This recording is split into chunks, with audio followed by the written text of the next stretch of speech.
আগের দিনেই বোতলের ভিডিওটা পোস্ট করে জিজ্ঞেস করেছিলাম যে আমি এই রঙগুলো করে কি আর্ট করব, কেউ যদি বলতে পারো।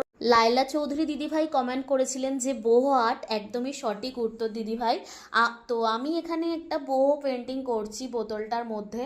অনেকদিন ধরে ট্রেন্ডিং ছিল বোহো পেন্টিং, আমার খুব ইচ্ছা ছিল আমি একটু বোতলের ওপর ট্রাই করব, সেটাই করছি। আর আমি না, সব থেকে আমার এটা আঁকতে গিয়ে ভালো লেগেছে যে এটা নিজের মনের মতো যা খুশি আঁকা যায় নিজের মতো করে, কোনো বাধা নিষেধ নেই, কিচ্ছু নেই, কোনো নিয়ম নেই।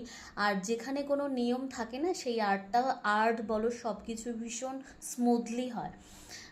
তো খুব ভালো লেগেছে আমার এই বোহো আর্টটা করে। তো এই অবধি দেখে তোমরা অবশ্যই জানিও কীরকম লাগছে।